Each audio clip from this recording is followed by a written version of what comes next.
Oke, shalom Pak. Shalom, Selamat malam. selamat malam semua.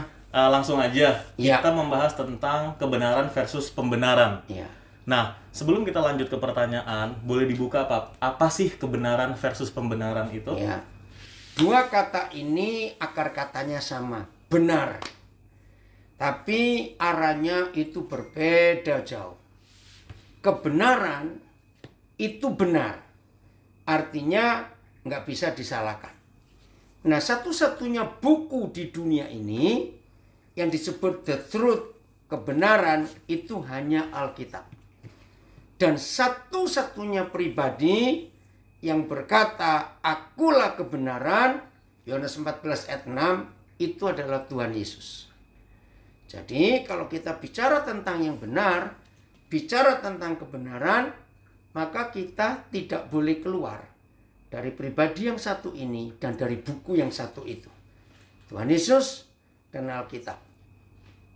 Nggak boleh keluar. Pembenaran itu beda lagi. Nah, seringkali kata pembenaran itu konotasinya negatif. Betul tidak?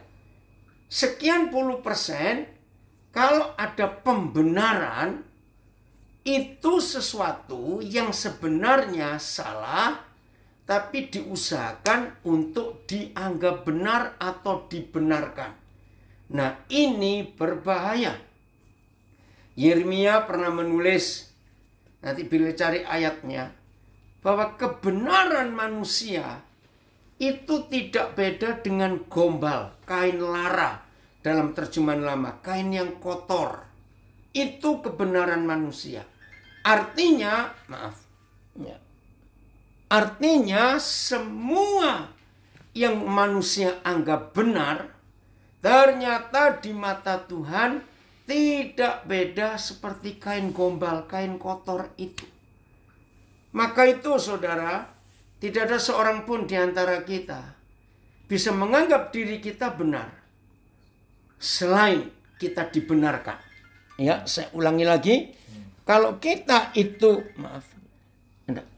kalau kita itu salah dan memang pada asalnya, pada dasarnya kita salah, maka kita ini perlu dibenarkan. Nah, namanya manusia tidak pernah mau mengakui kesalahannya. Itu sikap kita. Dan itu sudah terjadi sejak nenek moyang manusia. Namanya Pak Adam. Ketika Tuhan tegur dia, berkata, oh Yeremia berapa itu? 646. Oh Yesaya. Bukan Rick? Yes itu. Kitab Yeremia. Atau enggak apa-apa, bacakan. Pokoknya kebenaran manusia itu seperti kain kotor. Itu dalam terjemahan kitab Yeremia. Oke, sambil dicari. Nah, sejak Taman Eden, ketika Tuhan tegur Adam, dia cari istilah kita, kambing hitam. Nah, itu sikap dasar manusia. Tidak mau disalahkan. Tapi kalau kita rendah hati, maka kita harus mau ditegur, dikoreksi. Nah, ayat yang pertama kita baca itu 1 Korintus pasal yang ke-6, ayat yang ke-11. Sebentar, Yeremia dulu ya. Yeremia dulu, nggak apa-apa. Ayat berapa? Yang kebenaran kita seperti kain kotor itu. Ada nggak? Oh ya, saya 64. Maaf, saya salah. Ya udah. Oke, yang Ricky tadi buka ya. Maaf, ya saya 64. Bacain, Ari. Ya. Demikianlah kami sekalian seperti seorang najis dan segala kesalehan kami seperti kain kotor. Ya, kesalehan kami. Ya, terus? Kami sekalian menjadi layu seperti daun dan kami lenyap oleh kejahatan kami seperti daun dilenyapkan oleh angin. Ya, kain kotor ya. Tapi itu dalam kitab Yeremia. Coba carikan bahwa kebenaran kita seperti kain lara. Itu terjemahan lama. Bisa nggak dicari terjemahan lama kain lara? Itu Lara. Oke? Ya, nanti kita. Nggak ada? Oke, kalau gitu 1 Korintus 6 ayat 11 dulu. Lihat ini. 1 Korintus 6 ayat yang ke-11. Nah, kita ini perlu dibenarkan karena kita ini bersalah di hadapan Tuhan.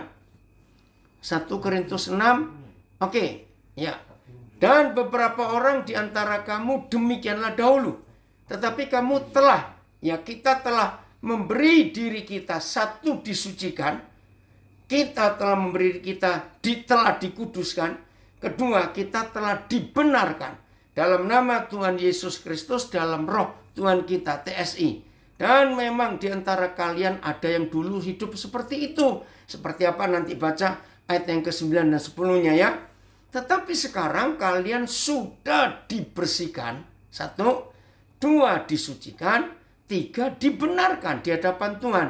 Karena bersatu dengan Tuhan kita Yesus dan dengan roh dari Tuhan kita. Nah tolong saudara catat. Dibenarkan itu diterjemahkan dari bahasa aslinya, bahasa Yunani. Artinya dianggap tidak pernah berbuat salah. Tolong catat. Dianggap tidak pernah berbuat salah, padahal dulu kita salah. Maka itu dalam kehidupan kita, hanya Tuhan yang bisa membenarkan seorang berdosa seperti kita. Dianggap gak pernah berbuat salah. Nah, maka itu jangan cari pembenaran.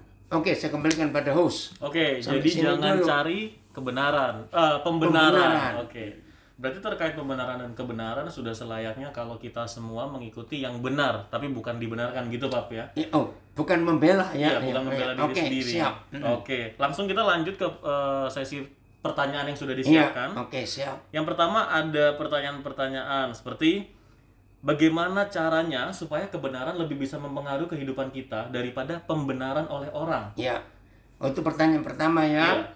Kalau kita tidak mau cari pembenaran, maka rendahkan hati kita. Misalnya kita dituduh, kita disalahkan. Nah, kalau ada kata dituduh, disalahkan, apalagi difitnah. Sebetulnya orang itu yang dituduh, yang disalahkan dan difitnah, sebetulnya nggak salah. Tapi orang menuduh. Nah, bagi saudara dan saya yang yakin dan percaya betul-betul bahwa kita tidak bersalah, jangan bereaksi negatif ketika kita disalahkan atau dituduh atau difitnah. Memang tidak salah kok. Untuk apa? Nah, itu yang dibuat oleh Tuhan Yesus. Waktu dia diadili dengan pengadilan yang sangat tidak adil. Kalau istilah sekarang, Tuhan Yesus itu mengalami pengadilan jalanan. Ngerti nggak kata pengadilan jalanan? Orang-orang ikut melempari batu, ikut mencaci maki, ikut meludahi, ikut meninju Yesus. Dia diam. Yesaya menulis dia seperti domba bisu, nggak mau membalas karena dia memang nggak salah. Itu cuma tuduhan dan fitnaan. Nah, biasanya orang yang cari pembenaran, dia itu sebetulnya salah, cuma nggak mau ngakui kesalahannya, maka itu cari pembenaran. Nah, kita jangan seperti itu. Oke. Jadi orang yang mencari pembenaran, dia sebenarnya tahu kalau dirinya sendiri sebenarnya salah. Gitu Pak ya? Tapi nggak terima. Tapi nggak terima. Oke, lanjut pertanyaan berikutnya.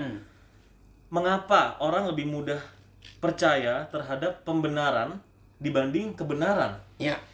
Nah, itulah namanya manusia. Kupingnya tipis. Betul? Manusia itu nggak mau ngakui kalau dirinya salah. Tapi hari ini dalam pelajaran kita, saudara, sudahlah. Kalau memang kita nggak salah dan dituduh salah, belajar seperti Yesus, nggak usah cari pembenaran. Tapi kalau kita memang salah dan ada orang yang mengkritik kita, ada orang yang mengingatkan. Nah ini loh, fitnaan tuduhan yang adalah kebenaran, berarti kita memang salah. Nah, kalau memang kita itu salah dan ada orang yang menuduh atau memfitnah, dalam tanda kutip, ya rendahkan hatilah, terimalah. Memang aku begitu, ampuni aku Tuhan. Selesai. Gampang sebenarnya ya. Gampang. Oke, lanjut pertanyaan berikutnya. Berbohong untuk kebaikan, apakah kebenaran atau pembenaran? Ya. Ada contohnya di sini, ada contohnya. Yang sering kali terjadi adalah ketika telepon berbunyi, suruh angkat misalnya temannya, rekannya, anaknya, bilang lagi keluar, sedang tidak di rumah. Nah, itu Padahal orangnya di situ. padahal orangnya di situ. Iya. Kebenaran tidak bisa kompromi dengan ketidakbenaran. Jadi, seperti itu jelas salah. Kalau memang kita di rumah dan ada orang perlu kita, ya bilang aja, sorry lagi sibuk nggak bisa terima telepon. Daripada kita mengelak dan makin berdosa. Dibilang tidak ada padahal ada orangnya. Oke, lanjut pertanyaan berikutnya. Kita kan masih manusia. Apakah ini kebenaran atau pembenaran untuk hidup dalam pemakluman? Ya, memaklumi itu tergantung kondisinya. Misalnya orang cacat, maaf ya, harus cepat-cepat. Ternyata dia nggak bisa cepat karena memang dia cacat. Ada bagian tubuh yang nggak lengkap. Nah, untuk itu kita harus memaklumi orang itu. Tetapi kalau kita memang salah dan tidak bisa cepat atau santai-santai, nah diingatkan kita jangan cari pembenaran. Memang kita yang salah. Nah, itu keadaan yang berbeda. Oke. Berikutnya, mengapa manusia harus mencari kebenaran? Bukankah lebih indah kalau kita berbuat baik dan saling mengasihi saja, biar nggak ada pertengkaran? Oke. Berbuat baik itu bukan kebenaran. Ini harus beda. Ada banyak agama di dunia mengajarkan berbuat baik. Tetapi syarat untuk masuk surga itu bukan berbuat baik, tapi dibenarkan. Apalagi kalau perbuatan baik yang manusia lakukan itu untuk menutupi kesalahannya. Waduh, itu suatu kejahatan yang luar biasa. Nah, ini bedanya, ada jalan. Ini bedanya dibenarkan dan pembenaran. Maaf ya, jangan tersinggung. Istilah money laundering, pencucian uang. Kita ingat bukan? Itu tujuannya pembenaran. Ya, hasil kejahatan supaya uangnya jadi bersih, maka dicuci di dalam agama. Diserahkan untuk amal, diserahkan untuk sosial. Itu pembenaran.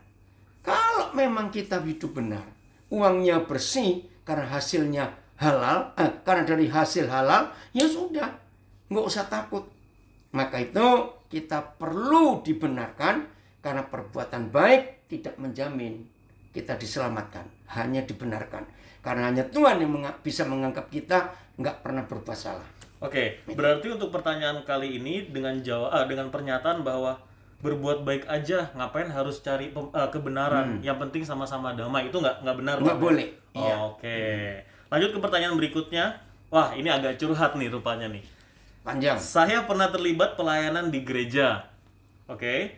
Namun karena pelayanan itu, pasangan saya merasa dirinya sudah diabaikan. Sehingga dia berpikir bahwa saya lebih mengutamakan pelayanan daripada dirinya selaku pasangan. Di sini masih pacar ya. Dan hal ini juga terjadi pada teman-teman saya yang mempunyai pacar. Tapi kasusnya dia mendahulukan pelayanan, sementara dia harus meninggalkan tanggung jawabnya sebagai seorang profesional. Berarti terhadap karirnya mereka di luar selain pelayanan. Nah, apakah mengutamakan pelayanan menimbulkan konflik di keluarga atau di bisnis itu merupakan kebenaran? Ya, ada dua jawabannya. Satu, yang masih berpacaran kan tadi nyinggung masalah pacar. Ingat ya, menikah itu nggak cuma dengan orangnya, nggak cuma dengan fisiknya, tapi menikah itu dengan visinya.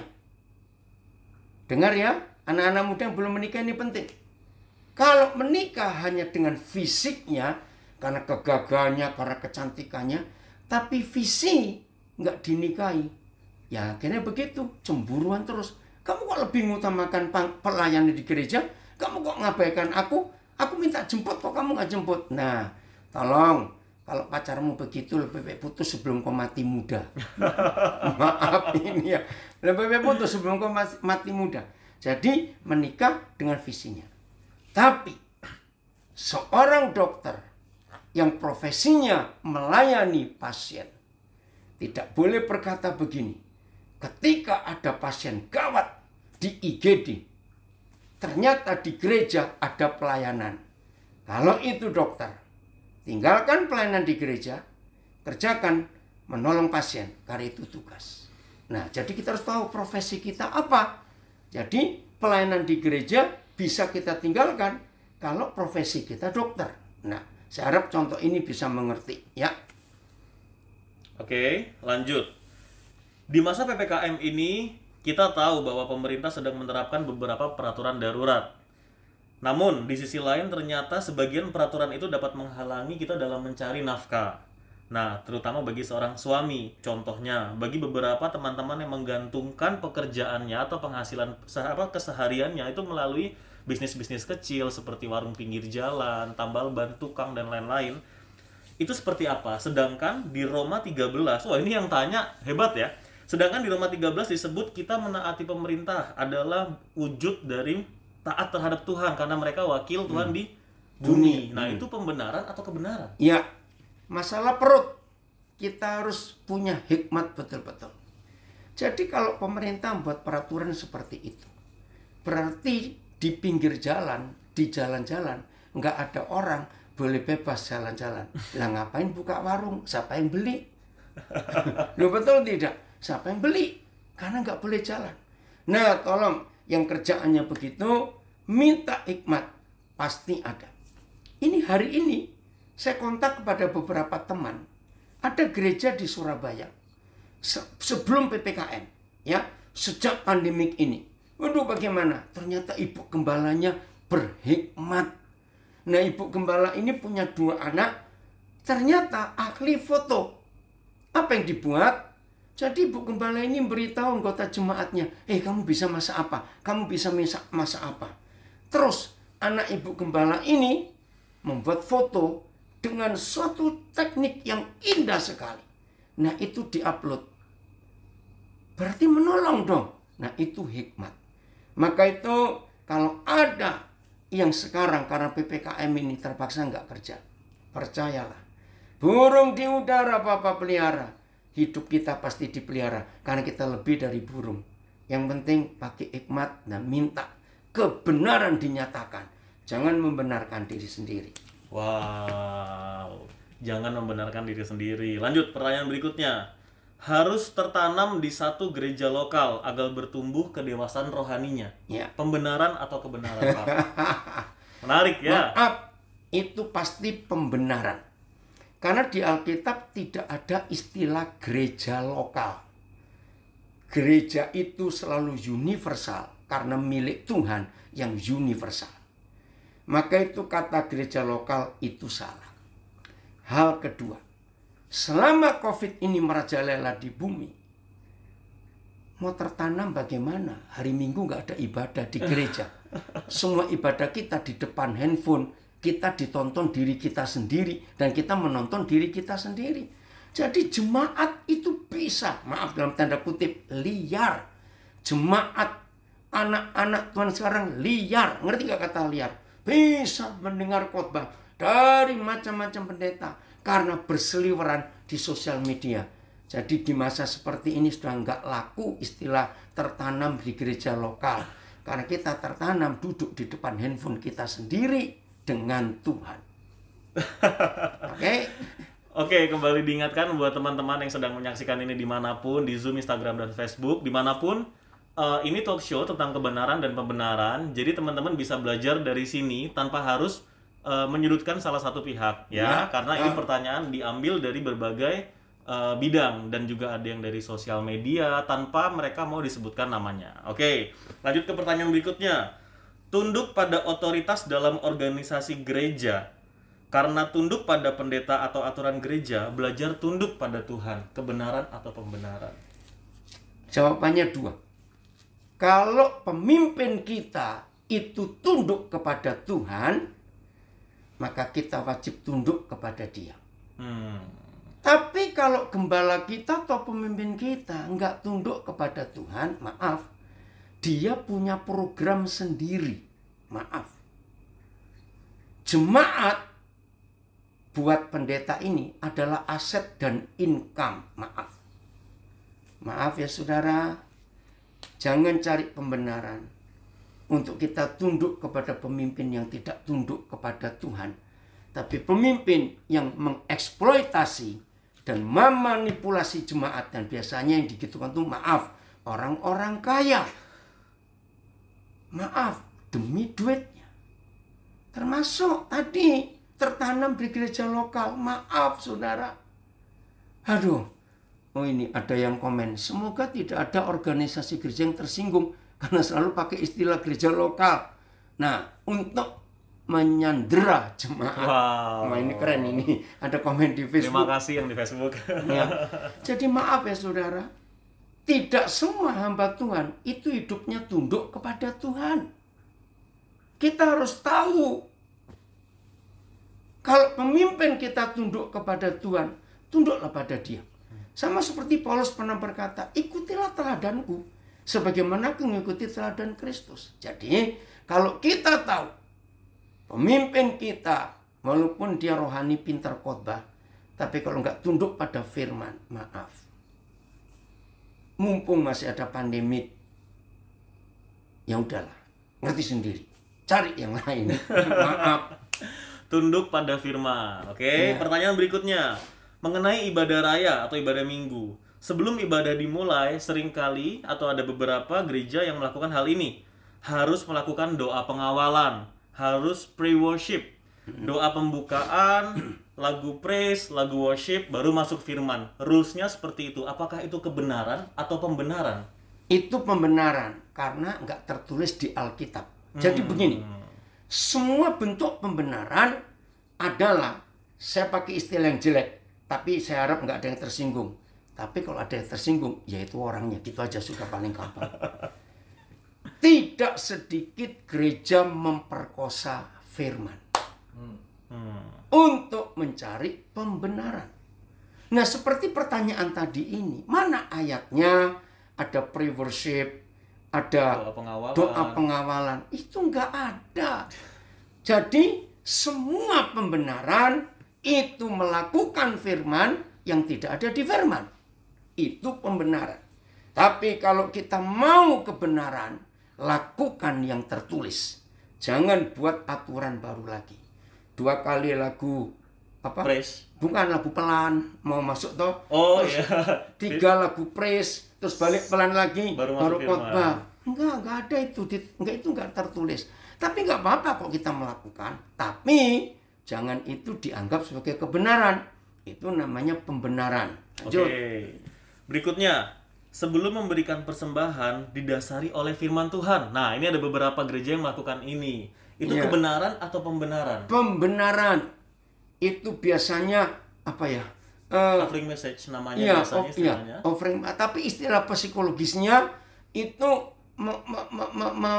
membuat orang yang memberi itu bergairah. Apalagi pakai amplopnya diangkat, terus suruh baca statement di depan. Maaf ya saudara, itu semua bentuk pembenaran. Tujuannya supaya kolektornya banyak. Maaf itu. Maka itu pandemik ini membuat perubahan besar dalam gereja. Ya. Karena kita di rumah. Ya. Oke, lanjut. Oke, pertanyaan berikutnya. Persembahan tunggu di gereja dulu agar Tuhan gerakan berapa nominal yang harus diberi. Wah. Ya. Ini kebenaran atau pembenaran? Ya, jelas ini pembenaran. Karena apa? Tuhan, ya, dengar ya. Tuhan yang Maha Kuasa dan Maha Kaya tidak perlu duit kita. Yang perlu duit itu pekerjaan Tuhan. Maka itu kita jangan cari pembenaran, ya, untuk memberi persembahan di gereja, tidak. Sudahlah, kalau gereja, gembala-gembala, hamba-hamba Tuhan mengajar jemaat untuk hidup kudus, hidup benar, hidup taat, hidup mengasihi Tuhan. Sudahlah, nggak usah dipompa-pompa untuk memberi. Nggak usah diiming-iming. Saudara, kalau kita memberi sekian, Tuhan pasti kembalikan sekian. Nggak usah. Kalau jemaat diajari hidup taat, hidup kudus, dan semuanya, otomatis jemaat itu memberi. Udah gitu saja. Ya. COVID tidak ada lagi pakai envelope diangkat. Selama COVID ada yang ngomong dari Palu itu. Ya, Bapa di surga sungguh baik. Saya bisa lagi mendengarkan kebenaran yang Cornelius sampaikan malam ini. Puji Tuhan. Oke, lanjut. Kita lanjut ke pertanyaan berikutnya. Perjamuan kudus di gereja harus dilakukan oleh 12 petugas dan 1 pendetanya. Jadi plus pendeta ya. dan harus mengenakan pakaian tertentu saat perjamuan sedang berlangsung. Biasanya semacam selempang Ya. atau Ya, seragam tertentu lah. Itu pembenaran atau kebenaran, Papi? Aduh, kasihan. Kalau ada 12, pasti ada Yudasnya dong, salah satu itu. Nggak usah dihitung 12 lah. Maaf itu ya. Sudah jelas itu pembenaran Iya, ya. pembenaran gitu loh. Ya, pokoknya gini, Papa di surga nggak suka ritual yang serem-serem, yang syadu-syadu. Maaf loh, Papa kita itu seneng yang ceria, ya. Nggak usah dibawa-bawa ke suasana sendu, syadu, kusuk, nggak usah. Baca kitab Mazmur pasal 100. Itulah liturgi yang benar di dalam ibadah gereja. Mazmur 100. Nggak ada waktu untuk membaca, nanti baca di rumah. Masuklah ke pintu gerbangnya dengan sorak-sorai. Masuklah ke pelatarannya. Wah, itu seru sekali Mazmur 100 itu. Oke, lanjut. Mungkin boleh sedikit dijelaskan, Papi, tentang perjamuan kudus di mana ayatnya? Oh, perjamuan kudus ada banyak, ya. Jadi nggak usah yang syadu-syadu. Pokoknya mengingatkan kembali bahwa Yesus pernah menyerahkan dirinya, dagingnya, tubuhnya dipecah-pecah, darahnya dicurahkan. Jangan memanipulasi Alkitab, apalagi memperkosa. Bahwa roti dan anggur itu tidak ada kuasanya sama sekali. Awas, yang mengajarkan ada kuasa di dalam anggur dan roti atau hosti. Saudara, itu jimat, itu penyembahan berhala. Awas. Roti dan anggur, walaupun sudah didoakan, nggak ada kuasanya. Karena itu buatan orang. Itu cuma simbol lagi sekali. Jadi tidak sungguh-sungguh sebagai darah Yesus, tubuh Yesus, tidak salah itu. Oke? Hanya simbol. Supaya kita pegang sesuatu yang kita bisa rasakan. Oh ya, seperti ini Tuhan Yesus menyerahkan dirinya. Nah, begitu pula kita. IRT, ayat yang kebenaran manusia adalah Kain lara. ya, kain lara. Ini aku apa, dan sebentar saya baca ya. Ini ada yang memberikan dari Surabaya. Oh, Yesaya 64 tadi. Oke, sama betul ya. Oh, terjemahan lama pakai kain lara ya. Kain luruh ya. Oke, terima kasih Cuman. Lanjut. Oke, tapi mungkin boleh kesini sedikit? Oh ya. Iya, terima Oke. kasih. Kita lanjut ke pertanyaan berikutnya. Bible study di internal gereja itu harus agar layak melayani. Nah, itu kebenaran atau pembenaran? Ya, maaf, itu pembenaran. Sebab untuk layak melayani tidak harus lewat Bible study di gereja. Untuk layak melayani harus dilihat dari sikapnya sehari-hari di luar gereja. Untuk apa kita kelihatan kudus dan rohani waktu di ibadah dan dilihat orang. Tapi di luar gereja kelakuan kita nggak benar. Untuk apa? Maka itu pelayanan kita, ibadah kita kepada Bapa di surga itu 24 jam sehari, 7 hari seminggu. Nggak cuma waktu sedang di gereja saja atau sedang ibadah. Oke? Ya, Wow, lanjut. kita lanjut ke pertanyaan berikutnya. Wah, ini menarik. Pertanyaannya adalah, lebih nurut kepada ketua sinode dibanding rules turun-temurun gereja itu. Jadi sekalipun ketua sinodenya sudah ganti, aturannya berubah lagi. Nah, yang mana yang harus ditetapkan? Aturan gereja atau ketua sinode? Atau yang pasti firman Tuhan, Iya. Papi? Dua-dua salah. Yang kita ikuti adalah Alkitab. Otoritas tertinggi di alam semesta, bukan cuma di dalam gereja, bukan cuma di dalam agama Kristen, tidak. Di alam semesta ini, otoritas tertinggi adalah Alkitab. Dulu, waktu awal-awal saya melayani, ya cukup lama, sampai 30 tahunan kira-kira, saya itu sering diminta untuk memimpin rapat. Baik dalam yayasan-yayasan, dalam lembaga-lembaga Kristen. Saya dulu cukup banyak jadi penasihat di beberapa yayasan.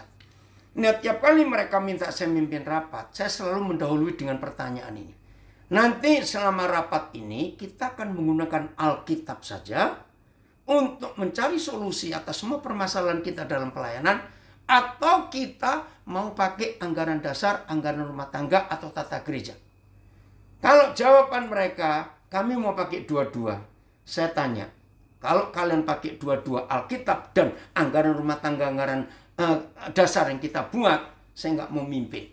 Kenapa? Yang tertulis di Alkitab saja belum semua kita lakukan. Sombong sekali.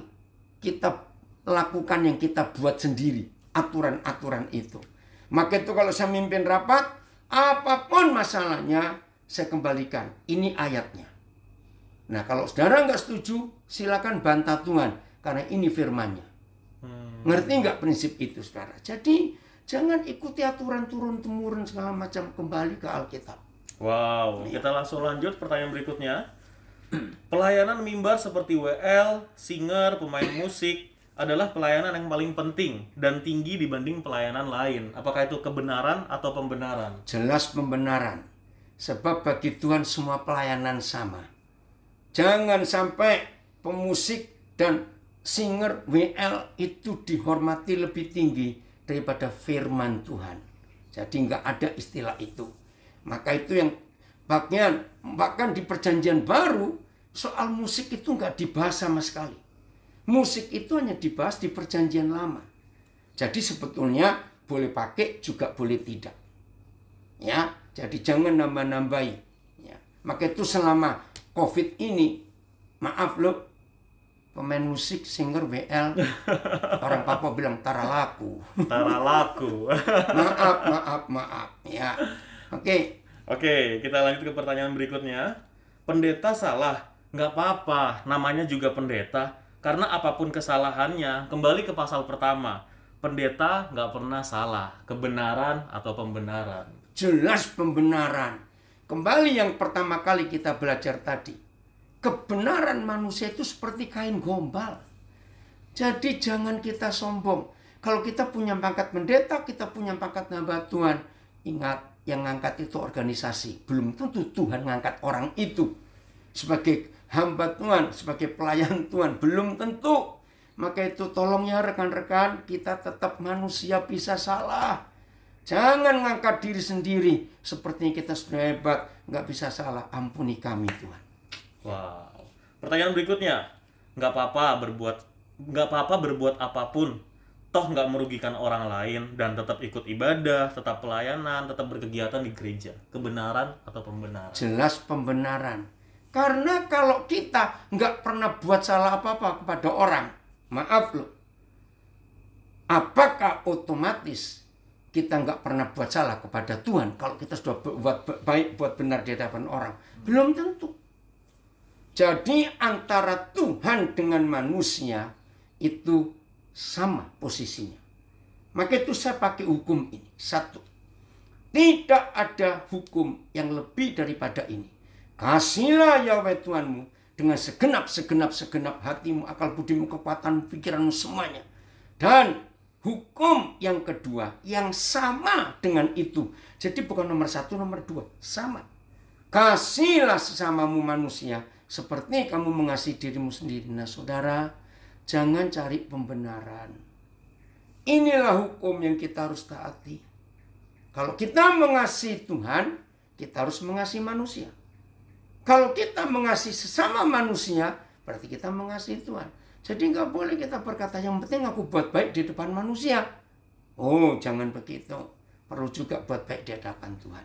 Oke, yang berikutnya, minyak urapan, kebenaran atau pembenaran? Tergantung pemakaiannya. Banyak kali kita mencari pembenaran dengan minyak urapan.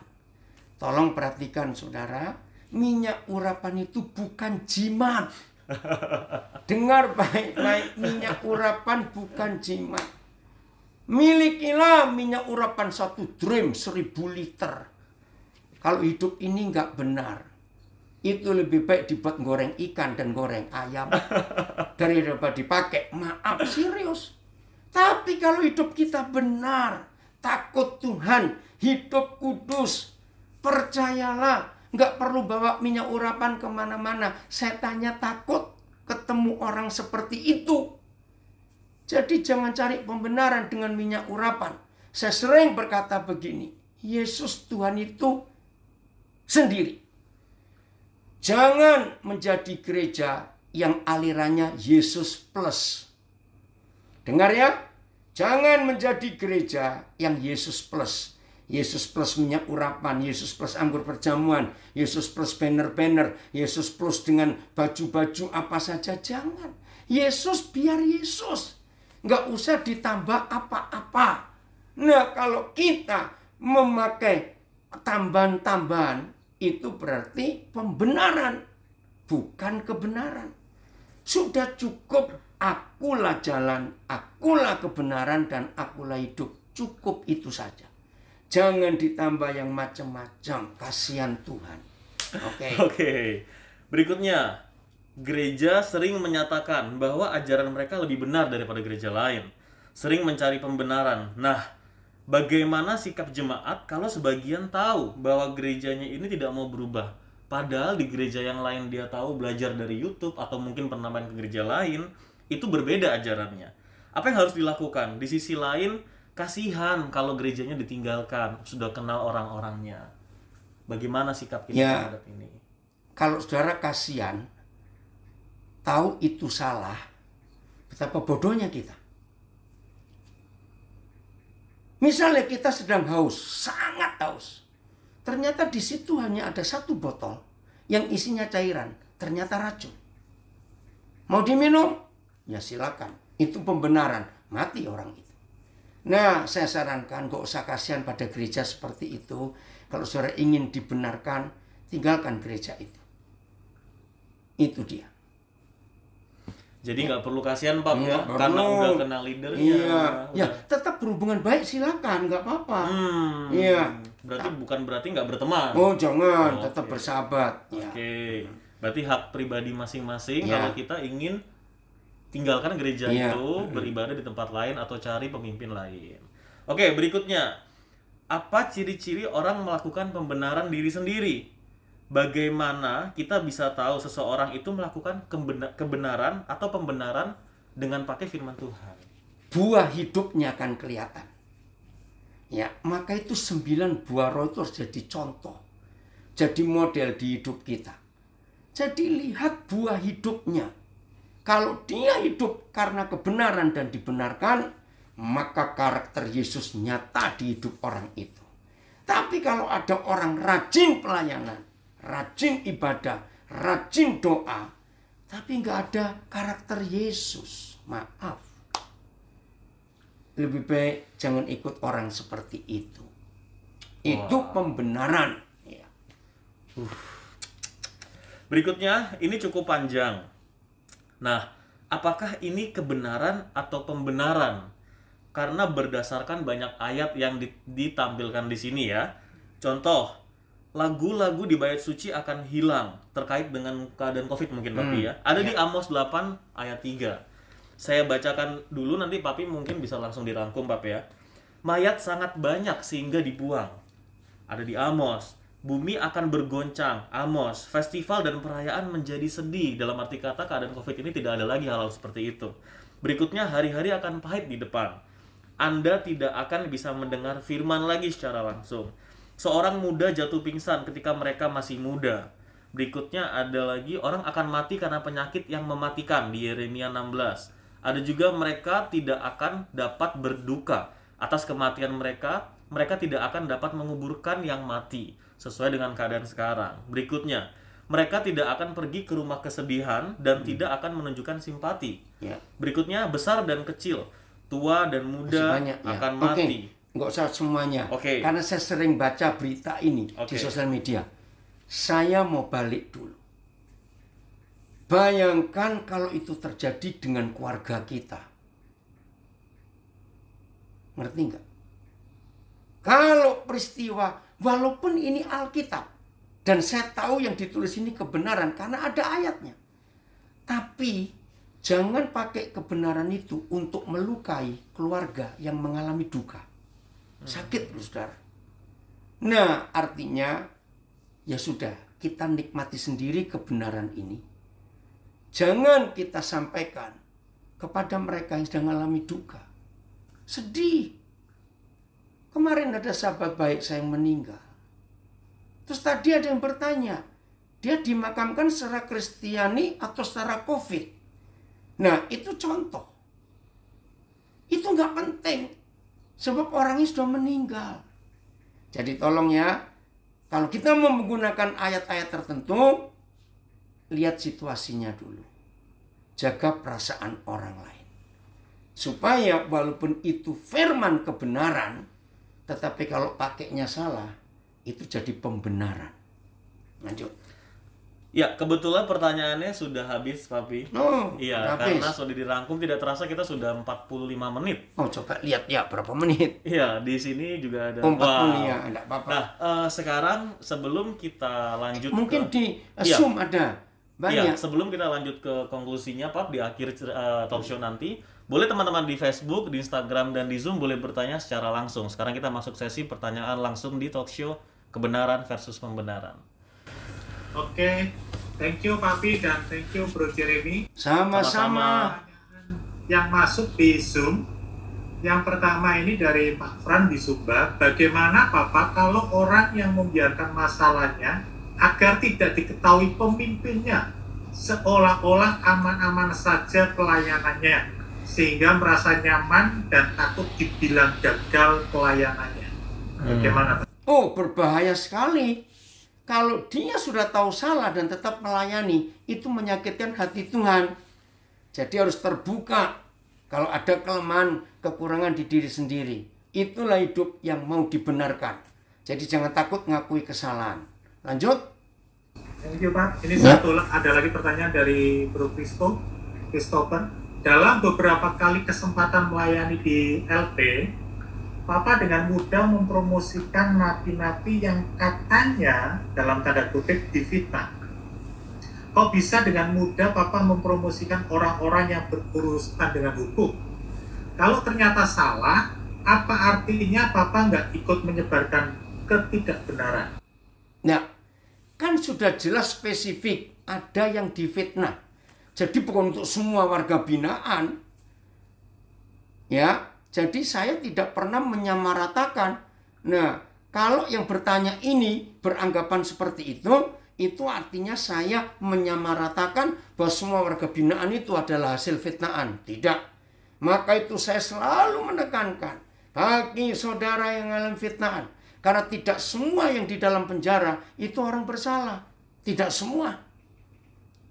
Maka itu tidak boleh disamaratakan. Jadi bagi yang salah, kan berkali-kali saya mengatakan kalau ibadah bersama para warga binaan, jangan nambahi kesalahan lagi ya, selesaikan masa hukumannya supaya cepat bebas, jangan nambahi kesalahan lagi. Jadi beda ya. Oke, lanjut. Oke, lanjut. Ini dari Pak Santo, Pak. Ada hamba Tuhan dalam situasi saat ini menganjurkan pada umatnya untuk kolekte dan perpuluhan lewat transfer. Ini benar atau pembenaran? Ya, itu namanya pembenaran. Gembala yang takut Tuhan, pendeta yang hidup dibenarkan di dalam kebenaran, tidak perlu istilah Jawa ngobiak. Tidak perlu mendorong-dorong jemaat. Jangan lupa ya perpuluhannya, persembahannya, ini nomor rekeningnya. Nggak perlu. Tuhan tahu kebutuhan kita masing-masing. Ya, sama toh seperti anak-anak sekolah. Lu nggak sekolah kok suruh bayar. Nah, agar begitu. Nah, kita nggak ke gereja kok suruh bayar. Ya. Lanjut. Oke, luar biasa. Terima kasih Pak. Ini pertanyaan berikutnya dari Pak Andreas. Kalau dalam kondisi tertentu sampai kita ada di sebuah pengadilan karena kita dituduh bersalah oleh suatu perkara, padahal kita tidak bersalah. Nah, apakah boleh kita dibela oleh seorang pembela dalam sidang tersebut? Ya, boleh. Tapi jauh lebih baik kalau pembela kita Tuhan Yesus Kristus. Ingat, hari-hari ini ada istilah yang ngeri. Karmanya Ahok. Betul tidak? Nah, saudara, ketika Ahok disalahkan padahal dia tidak salah, ya dia diam saja. Akhirnya, maaf ini ya, tapi fakta, kebenaran menyatakan diri. Semua loh saudara, nggak ada yang tersisa satupun dari mereka yang memojokkan Ahok, nggak ada satupun yang sisa. Dihabisin semua oleh karma itu. Maaf saya berkata ini.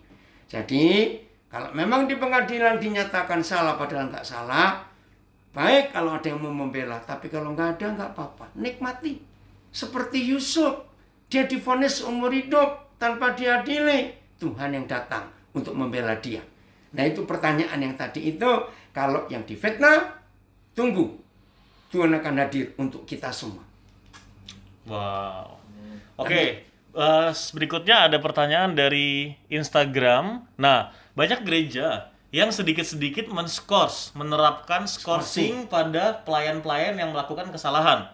Nah, ini kebenaran atau pembenaran? Karena kata leader, kata pendeta itu demi kebaikan untuk jemaat melayani gitu. Oke. Saudara, Tuhan Yesus itu waktu menerima Yudas dan menerima Petrus, menerima dengan hati yang sama. Tidak ada pemecatan atau skorsing. Sejak awal Tuhan Yesus tahu Yudas itu modelnya seperti apa. Nggak ada skorsing, nggak ada pemecatan. Selalu diberi kesempatan untuk bertobat. Tapi akhirnya Petrus yang bertobat, Yudas yang tidak. Jadi tolong gereja, jangan menskorsing orang, menghukum orang. Jangan. Ya, dosa itu semuanya sama di mata Tuhan. Yang berdosa nggak cuma yang kelihatan berbuat dosa. Belum tentu yang nggak kelihatan berbuat dosa, dia nggak berdosa. Ngerti nggak kalimat ini? Jadi nggak ada skorsing itu dalam gereja itu tidak ada. Terimalah Petrus seperti Yesus menerima Petrus. Nah, lanjut. Oke, masih dari Instagram, Pak Daniel. Apakah perpuluhan harus diberikan ke gereja yang tempat kita bertumbuh? Nah, itu kebenaran atau pembenaran? Jadi harus di gereja yang kita ibadah, begitu. Itu pembenaran. Karena tidak ada ayatnya perpuluhan dibawa ke gereja. Banyak salah ngerti Maleakhi 3:10. Supaya ada makanan di rumahku. Bawa ke perbendaharaan rumah Tuhan. Nah, rumah Tuhan itu bukan gedung gereja. Dalam perjanjian baru, tidak tahukah kamu bahwa tubuhmu, hatimu itu rumah Tuhan. Jadi, semua kita berhak terima perpuluhan karena kita ini rumah Tuhan. Ya itulah ayat. Amin. Ya, tapi kencang sekali dari Samarinda. Amin. Oke ya. Oke, lanjut. Oke, lanjut ke Arianto. Mungkin ada pertanyaan lagi di Zoom. Oke, ya.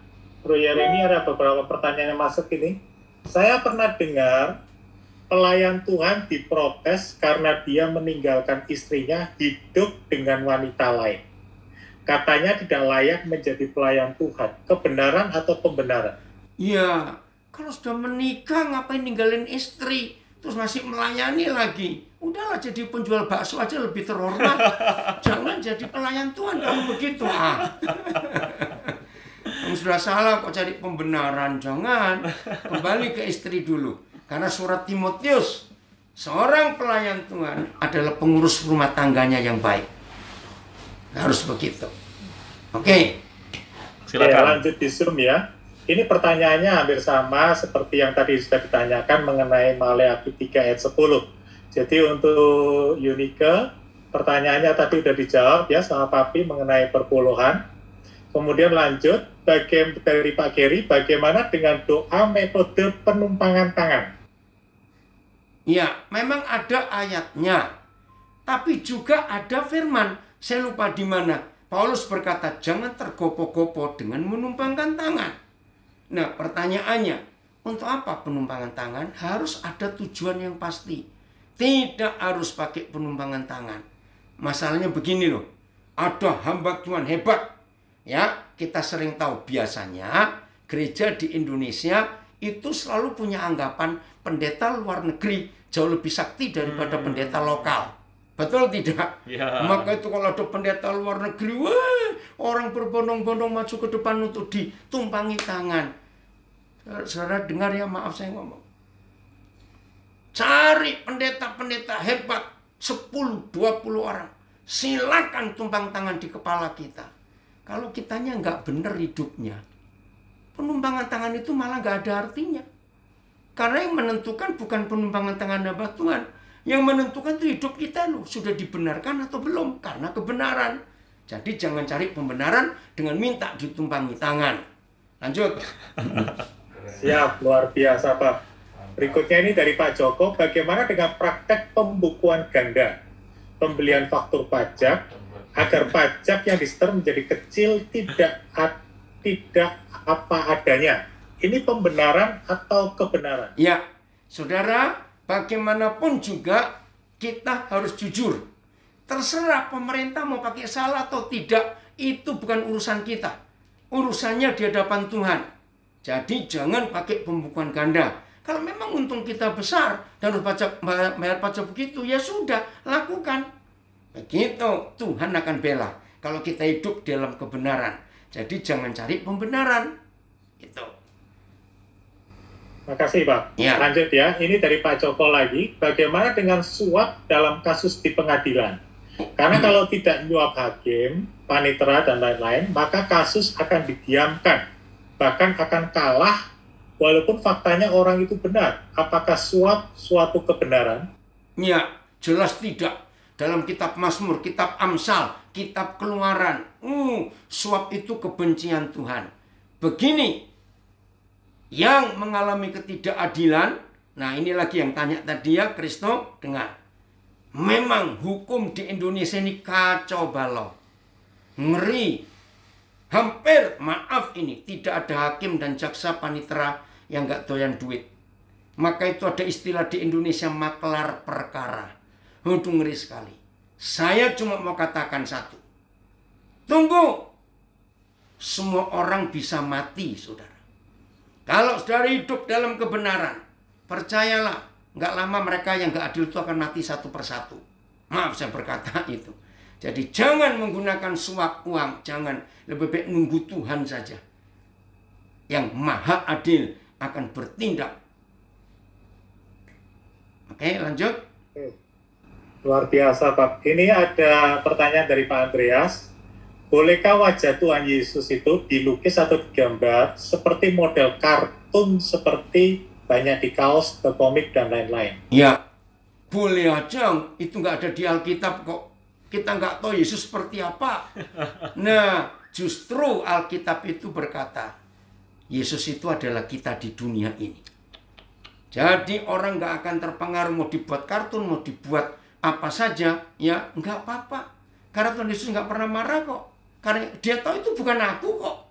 Aku nggak kayak begitu.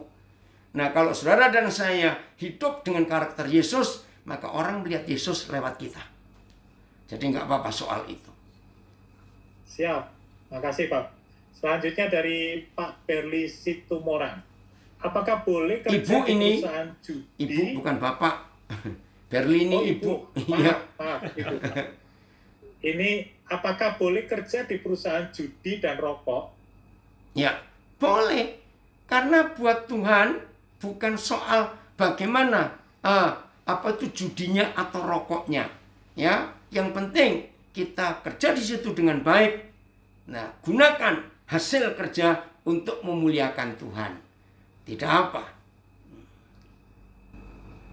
Oke, makasih Pak. Ini berikutnya dari Ibu Eva.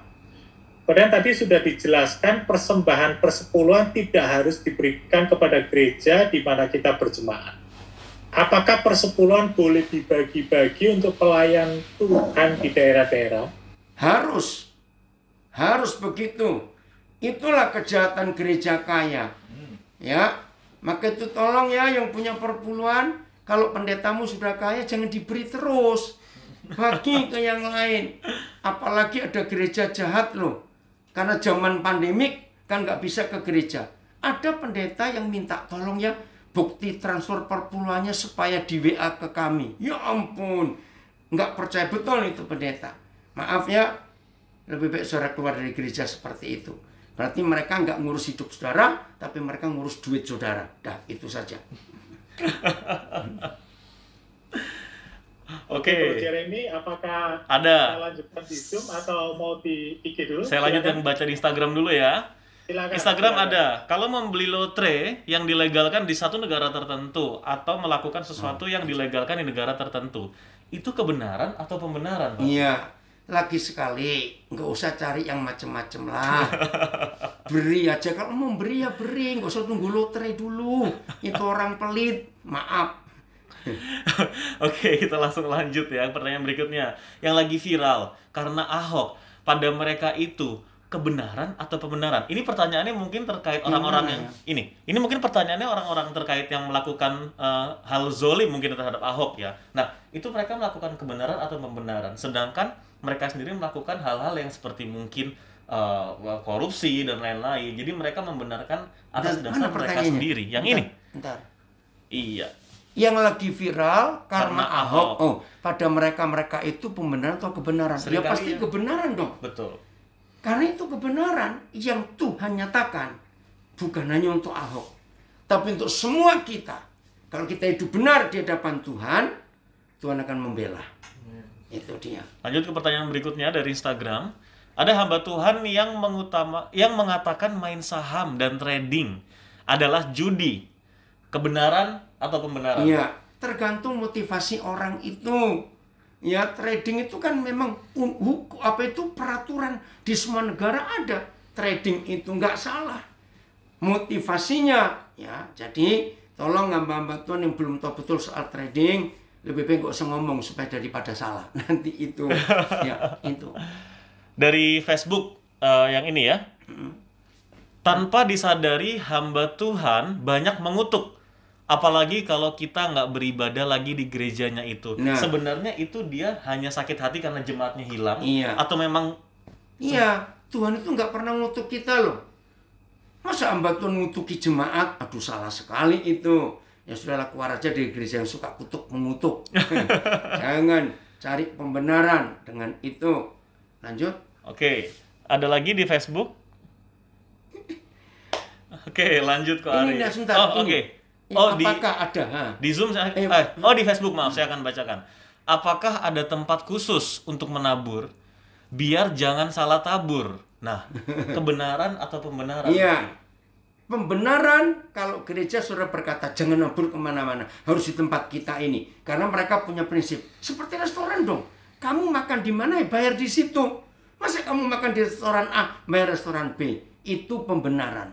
Sebab gereja bukan restoran, tahu?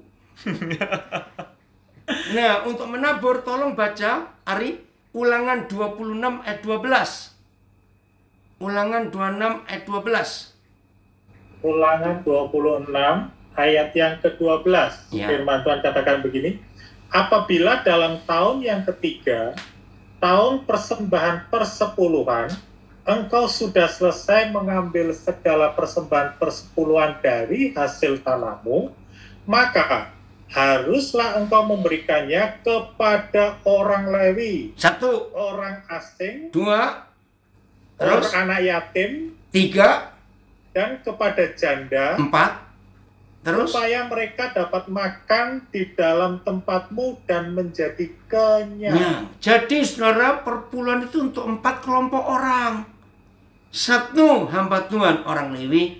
2, orang asing. Orang asing itu nggak harus Kristen. Tidak. Pokoknya ada kaum urban dari desa ke kota kita untuk cari kerja. Mereka berhak terima perpuluhan. Yang ketiga, anak yatim. Keempat, janda. Bagi supaya mereka bisa makan dan sampai kenyang. Itu dia. Wow. Lanjut ke Ari, ada pertanyaan berikutnya di Zoom. Oke, ada nih, sebentar, ini masih ada ini. Silakan. Sebentar. Dari Pak Akwang Alexander ini.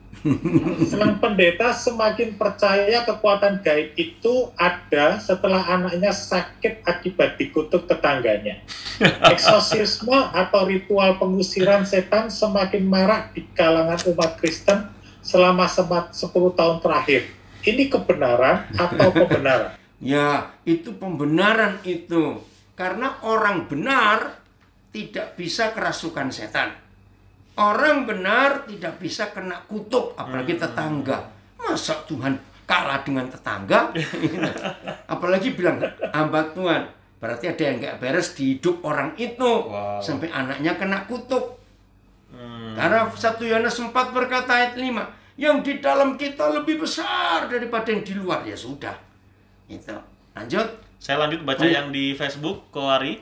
Silakan. Mau tanya, kenapa orang-orang Kristen masih banyak yang cerai, bahkan jutaan. Nah, bukankah jelas di firman Tuhan apa yang sudah disatukan tidak bisa? Nah, itu kebenaran atau pembenaran? Ya pasti pembenaran. Apakah diperbolehkan? Enggak, jelas tidak. Malaikat 2:16, aku benci perceraian. Jadi kita nggak usah ngurusin yang melanggar firman.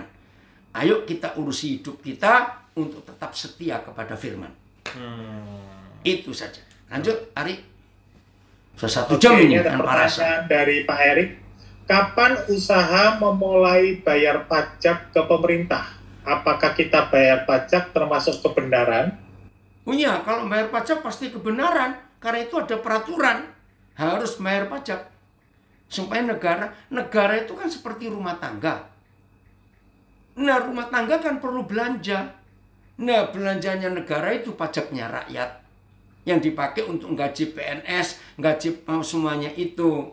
Jadi harus bayar pajak itu. Saya lanjut Ya. di Facebook ada satu. Silakan. Banyak anak muda sekarang lebih memilih untuk menjadi agnostik. Pendapat Papi tentang itu seperti apa? Wah, ini benar atau enggak? Ya, agnostis itu orang yang cuek dan acuh kepada Tuhan. Betul. Itu karena kesalahan gereja. Yang mengajarkan hal-hal yang kuno-kuno, yang dulu-dulu yang nggak relevan untuk zaman sekarang ini. Maka itu anak muda nggak mau masuk gereja karena dibilang ini kuno. Ya, betul. Ayo gereja kita merubah pelayanan kita sampai anak-anak muda pun bisa menemukan jawaban. Maka itu gereja jangan cuma khotbah surga neraka Yudea Galilea saja ya. Tapi khotbahkan fakta hidup ini. Ayo Ri, apalagi? Kalau ada lagi yang di Facebook Oke, mungkin. ini dari Pak Marquez ya. Ada hamba Tuhan yang bilang kalau tidak bayar perpuluhan, nanti kalau mati pasti masuk neraka. Apakah ini kebenaran atau pembenaran? Wah, jelas pembenaran itu. Itu pendeta cari duit. Nggak ada ayat orang nggak bayar perpuluhan masuk neraka. Sadis itu hamba Tuhan. Silakan Kohari berikutnya. Oke, ini dari Bu Vivi Samarinda. Pak Daniel mau tanya, kalau ada bekas dukun bertobat dan menjadi hamba Tuhan, tapi dalam khotbahnya masih bisa melihat bahwa ada jemaat kena setan atau bukan, dan bisa mengobatinya. Dan hamba Tuhan itu menjadi terkenal pendeta pengusir setan, dan selalu dapat mendengar suara Tuhan, dan suka bernubuat, dan diklaim selalu terjadi. Apakah ajaran hamba Tuhan boleh kita ikuti? Ini merupakan pembenaran atau kebenaran? Ya, buahnya. Hamba Tuhan itu buah hidupnya bagaimana? Keluarganya bagaimana? Karakter Yesus nyata atau tidak? Lalu, kalau dia ngajar, orang-orang yang diajar itu ditarik ke dirinya atau diajak kepada Tuhan Yesus. Nah, dari buahnya.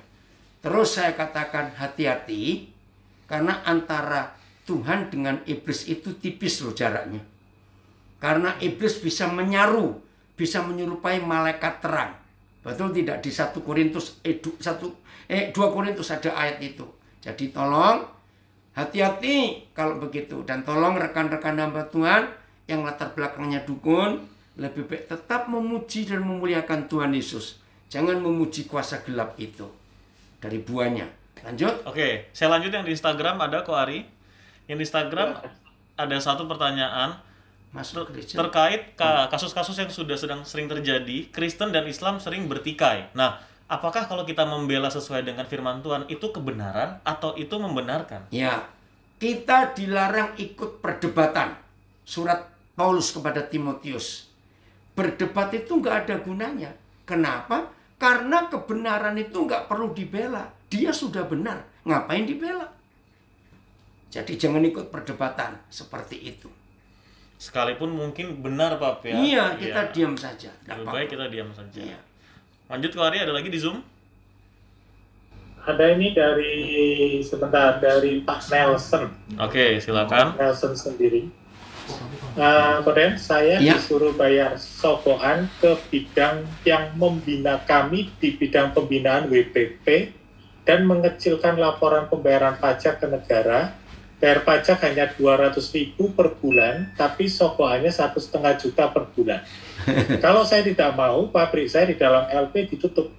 Apakah lebih baik ditutup saja daripada berbuat dosa lagi di dalam LP? Pembenaran atau kebenaran? Mohon sarannya yang terbaik. Inilah Indonesia. Aduh, rusak memang negara kita ini. Kita doakan Jokowi supaya tegas sampai ke bawah-bawah. Nah, bagi yang belum tahu siapa Pak Nelson, saya harap jawaban saya tidak disalahgunakan. Ya, Pak Nelson Sembiring ini satu-satunya orang di Indonesia yang membuat terobosan hebat di LP di mana dia sekarang tinggal. Nah, ini karena fitnaan. Oke, dia jadi tumbal. Kita nggak usah bahas itu. Nah, Pak Nelson ini dapat kepercayaan untuk buka pabrik tahu tersehat sedunia. Itu ternyata adanya di LP Porong, Jawa Timur, dan dikerjakan oleh Pak Nelson anak Tuhan ini. Dan pabrik tahu ini menghidupi banyak orang. Maka itu saya berani berkata, ikuti permintaan mereka. Karena kalau sampai ditutup pabrik itu, kasihan mereka yang butuh hidup dari pabrik tahu itu. Yang kedua, kalau sampai ditutup, belum ada di luar LP Porong, ada orang bisa buat tahu sebagus itu. Nah, nanti kalau Pak Nelson sudah bebas, lakukan kebenaran. Ya, nggak usah nurutin lagi karena sudah bebas punya pabrik sendiri. Maaf lagi sekali yang belum tahu, jangan menyalahgunakan jawaban saya. Lanjut. Wow, menarik. Koari, boleh lanjut lagi? Ada pertanyaan? Oke, tapi ini masih ada 2 pertanyaan lagi, Pak. Silakan. Yang pertama dari Bu Liligo, Pak Daniel, ada orang bilang minum wine kadar alkoholnya rendah 18-20%. Minum 1 sloki kecil itu supaya sehat. Menurut firman Tuhan bagaimana? Takutnya kan kecanduan. Itu kebenaran atau pembenaran? Ya itu pembenaran, mau mabuk pakai Alkitab itu. Sudahlah. Yang dimaksud Paulus dalam surat Timotius, minumlah anggur sedikit. Itu jus anggur yang murni. Anggur yang belum difermentasi. Anggur yang tidak beralkohol. Nah, tapi apakah boleh minum wine? Boleh saja. Asal bukan berkelebihan. Ingat itu loh, apalagi sampai kecanduan. Kalau nggak minum itu nggak bisa tidur. Awas yang begitu. Ya, jangan cari pembenaran. Oke. Silakan. Oke, satu lagi, Papi, ini satu pertanyaan yang terakhir. Banyak gereja yang gembala sentris, ditambah dengan pandangan bahwa pendeta juga manusia, serta pandangan yang penting kita tetap melayani Tuhan. Apakah ini bisa menjadi alasan kita tetap bertahan di gereja tersebut? Nah, jangan bertahan di situ. Jelas salah kok hamba Tuhan itu. Berarti hamba Tuhan itu cari pembenaran, tidak hidupi kebenaran. Nah, kalau begitu maaf, apa bedanya dengan ahli-ahli Taurat, orang-orang Farisi dan imam-imam di zaman Yesus yang selalu mencari pembenaran sembunyi di balik kitab Taurat. Itu loh. Jadi kalau kita tahu hamba Tuhan pemimpin kita seperti itu, ya tinggalkanlah. Ini selama pandemi kan tinggalkan, nggak ada yang tahu. Memang nggak ke gereja. Maaf. Oke, terima kasih buat teman-teman yang sudah tanya di Zoom, di Instagram, dan di Facebook. Terakhir, abis itu nanti kita lanjut ke konklusinya. Papi silahkan. Di Instagram, kebenaran seperti apa yang harus dilakukan kalau ada pasangan yang selingkuh dan sudah ketahuan berbuat zina? Terhadap rumah tangga, apa yang harus dilakukan? Kebenaran seperti apa terhadap pasangan yang dikhianati? Gembala dari pasangan itu yang harus melayani dan mengembalakan. Kalau memang mau bertobat, terimalah kembali. Kalau tidak mau bertobat, tidak ada perceraian tetap, suruh dia pergi. Udah puas-puaskan kamu dengan orang lain itu. Jangan ganggu aku dengan anak-anakku. Maaf. Biar Tuhan yang berurusan dengan yang salah. Wow. Ya, jadi gembala yang punya tugas untuk melayani keluarga seperti itu. Wow, menarik. Nggak terasa, Papi, udah lebih dari 1 jam. Iya ini, berapa menit ini? Sudah, bentar. Wah, 1 jam 12 menit. Sekarang Papi Daniel silakan konklusinya terhadap kebenaran versus pembenaran. Ya. Kita baca Yohanes 17 ayat 17. Biarlah ini terjadi di hidup kita semuanya. Yohanes 17 ayat 17. Menarik sekali firman Tuhan ini. Oke. Kuduskanlah mereka dalam kebenaran. Firman-Mu adalah kebenaran. BIS. Jadikanlah mereka milik khusus Bapa. Melalui kebenaran. Perkataan Bapa itulah kebenaran. Nah ini BIS-nya tekanannya jadikanlah kita semua milik khusus Bapa. Melalui kebenaran. Terima kasih TSI. Buatlah mereka menjadi milik-Mu yang khusus. Melalui ajaran benar. Semua firman-Mu adalah ajaran benar. Jadi rekan-rekan hamba Tuhan, jaga hidup kita. Jangan memanipulasi firman. Kalau saya nggak berkata, jangan memperkosa firman. Demi keuntungan kita, membuat jemaat yang Tuhan percayakan kepada kita berjalan di tempat yang salah. Saya harap mengerti. Lalu untuk jemaat, mulai hari ini, biarlah firman ini menjadi rel, menjadi jalan buat kita. Bahwa kebenaran itu adalah firman dan Yesus. Pembenaran itu adalah kesalahan kita yang kita mau tutupi pakai firman. Jangan begitu. FAYH. Bersihkan dan sucikan mereka dengan mengajarkan kebenaran-kebenaran. Saya ulangi sebentar. Maaf ya. Kok belum ya. Bersihkan dan sucikan mereka dengan mengajarkan kebenaran. Kebenaran firman-Mu. Oh, sebentar. Ini gimana bacanya? Bersihkan dan sucikan mereka dengan mengajarkan kebenaran-kebenaran pada mereka. Oh. Firman-Mu. Iya, ini Pak cara motongnya saya nggak ngerti. Ini begini. Bersihkan dan sucikan mereka dengan mengajarkan kebenaran-kebenaran firman-Mu kepada mereka. Oke. Jelas ya. Jadi kebenaran tetap Yesus dan firman-Nya, nggak bisa diganti dengan apapun juga. Oke, Ari? Oke. Cukup, Papi? Ini terus-terusan ada yang dari Taipei ada komentar bagus. Mampus deh. Diusir tapi biar dia berurusan dengan Tuhan. Luar biasa hikmatnya. Oke. Apa ini mampus deh kamu tuh, Ramon? Ini yang selingkuh tadi lah berarti. Iya, mampus dah diusir.